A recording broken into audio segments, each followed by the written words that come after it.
there's no doubt that Warren Buffett is one of the most respected investors, not just in the United States, but in the world.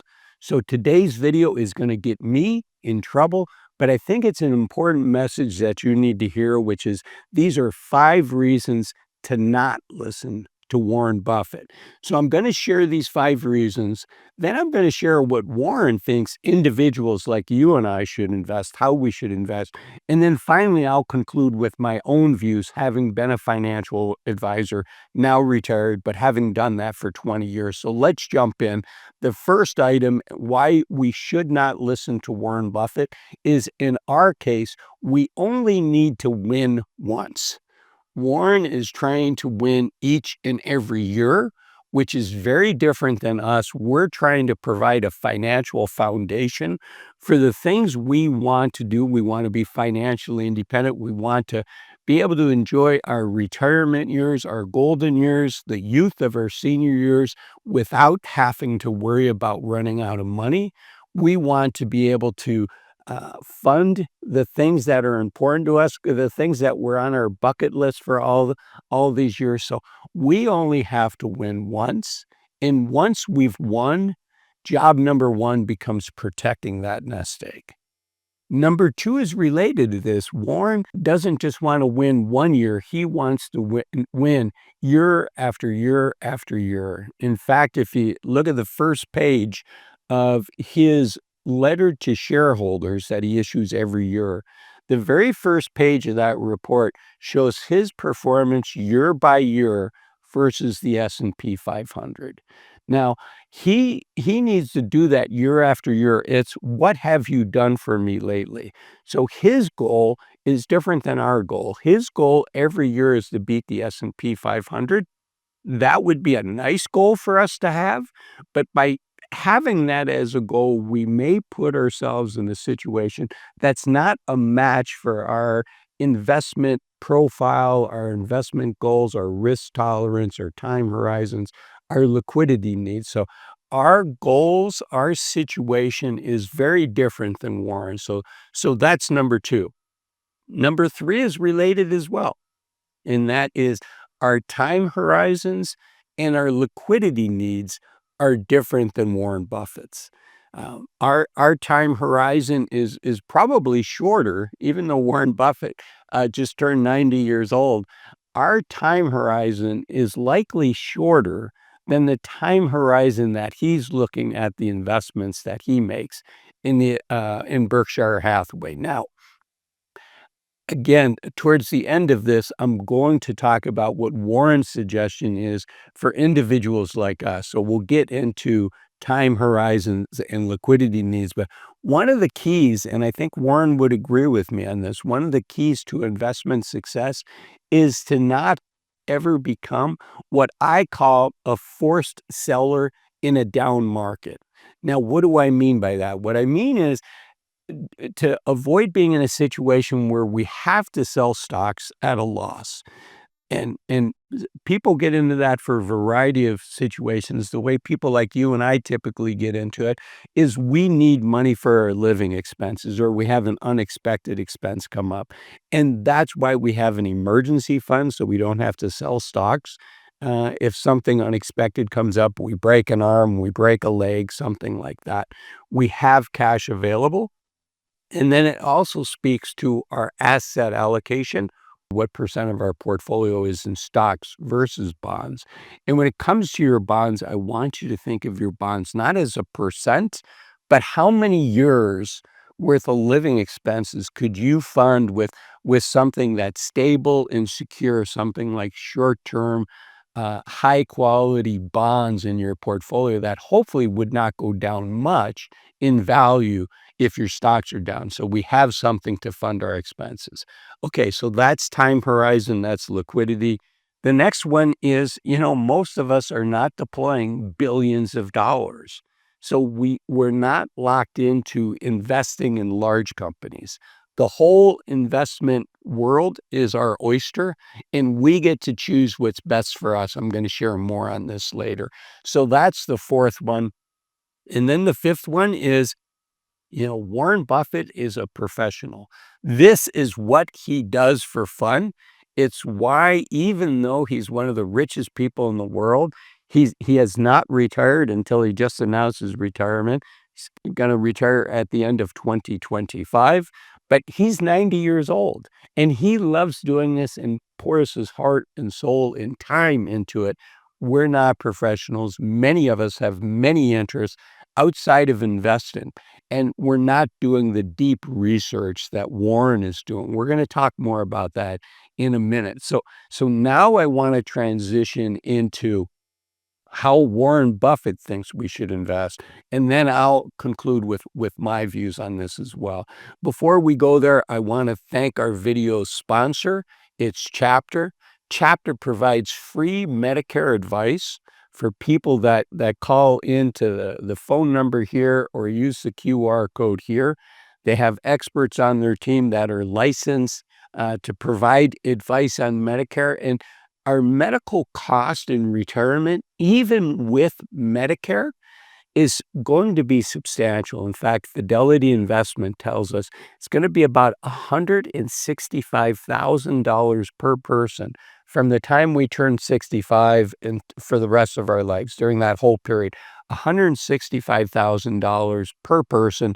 So if you're married, it's $330,000. So choosing wisely with your Medicare is a key decision to help you keep those costs down. It's why I'm proud to partner with Chapter, and it's because I believe that they do their best job to listen first, to hear what your situation is, and to recommend what's best for you. Why do I feel this way? I've gotten comments like the one I'm about to share you from viewers of my videos. Here's what one viewer said. Chapter, pleasantly surprised. I called thinking they would just try to push hard on some advantage plan. The guy did not. He actually said that original Medicare and a supplement were the best choices. Not sure how Chapter makes any money off that advice, but their street cred sure goes up with me because I didn't get the expected car sales guy type pitch. And it's because of comments like that, I want you to have an expert that listens to you and provides the best advice to you. I believe that's Chapter. Again, you can get a hold of Chapter using this QR code here or by calling this phone number here. Thank you again, Chapter. The last thing I'll say is I think both when we first sign up for Medicare and then each year afterwards, it makes sense to visit with an expert to help make sure that you're on the right plan. Okay, now let's go back to Warren Buffett and his advice on how individuals should invest. This is from his 2013 shareholder letter. And he specifically talks about not just how he thinks we should think about investing, but what he's doing for his wife's trust for after he passes and how that's going to be managed. Now, what I think is interesting about this coming out in the 2013 shareholder letter is that year Berkshire had a good year. The book value have increased in value by 18.2%, which is the way that Warren measures his performance. And the S&P 500, so 18.2% is a good year. Unfortunately for Warren, the S&P 500 did even better. It did 32.4%. So that was an underperformance of 14.2%. And the 2013 letter comes out after a period where Warren Buffett trailed the S&P 500 for the previous 4 out of 5 years. So one thing to remember is Warren Buffett is not always Warren Buffett, and he'll be the first to admit this. He doesn't always beat the S&P 500, and 5 years is a long time to wait for outperformance. Remember, he underperformed 4 of those 5 years. Now, to his credit, from 1965 to 2013, even with the recent slump, Berkshire's performance on an annualized basis was 19.7% a year, which is almost exactly double what the S&P 500 did during that period of time, 19.8% per year. Okay, but let's jump in and says what Warren Buffett says about investing. First, it's about knowing your expertise. He says, well, with Charlie and Warren, he says, it's vital, however, that we recognize the perimeter of our circle of confidence and stay inside it. I think that's good advice. And he goes on to say, even then, we will make some mistakes, both with stocks and businesses, but they will not be the disasters that occur, for example, when a long rising market induces purchases that are based on anticipated price behavior and a desire to be where the action is.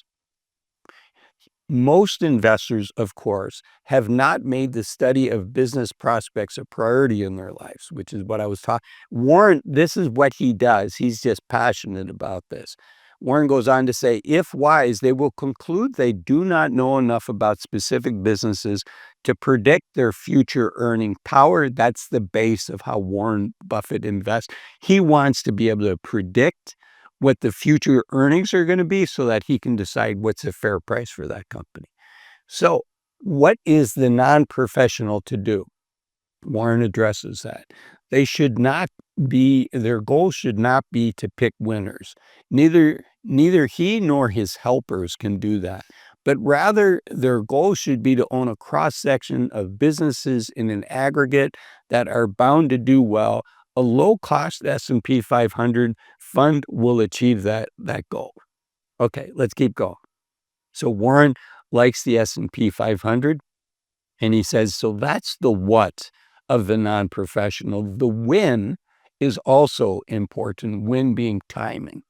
The main danger is that the timid or beginning investor will enter the market at a time of extreme exuberance and then become disillusioned when paper losses occur.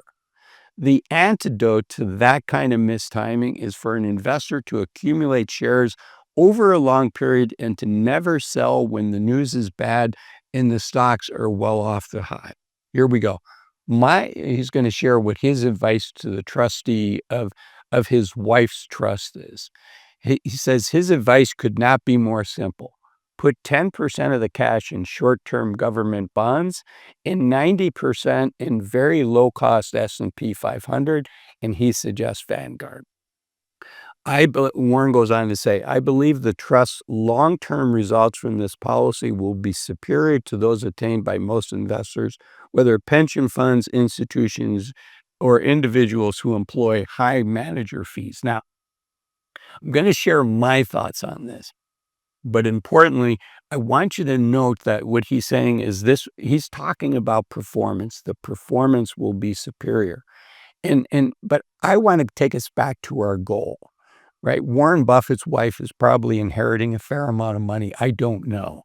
But her goal is going to be much different than your goal. I should remind everybody that this is not financial advice. I don't know your situation. But one thing I do know is it's helpful for all of us to have a financial plan so we know where we're at. We know how much risk we need to take to achieve our goals. If that level of risk is too low, maybe we either save more money or we lower our expectations for what retirement is. It doesn't mean we don't have a good retirement, but it means that we take into consideration risk, which I think is really important. Remember, we only need to win once. So risk management is important. So how do we develop a financial plan? I like to tell people, I think the gold standard is to work with a fiduciary financial advisor, somebody that's a fiduciary to you, putting your needs first 100% of the time. I know many people in my audience aren't going to do that. They want to do their financial plan themselves. If that's you, I urge you, don't use Excel, don't use Google Sheets. Takes too much time, and frankly, it's just too easy to make a mistake. And third, there's really good software developed for people like you and I to help us develop our own plan. The software I like is called Bolden. It used to be called New Retirement. You can sign up for Bolden using this QR code here. I am an affiliate, so you'll be supporting the channel. Now let's go to my views, how to invest. And I think, again, risk management is so key. And one of the things that concerns me with Warren's advice of just investing in the S&P 500 is there's a couple items. One is the 7 largest companies in the S&P 500 make up a very large portion of the S&P 500. So how those 7 companies do is going to dramatically influence how you do. And in many ways, investing in any ETF is kind of a black box. Okay, in the S&P 500, it's the 500 largest market cap companies. But when that black box, no matter what the ETF is, starts going down, it can be scary. Now, if we go into the fundamentals and say, okay, what are each of these companies worth? And these companies, whatever's causing the market to go down, some of them might be benefiting from what's going on. Others might be being hurt. And you can do the preliminary analysis. But I do think it has this black box phenomenon that can be challenging. The other thing is the S&P 500 has done very well for the last 20, 30 years.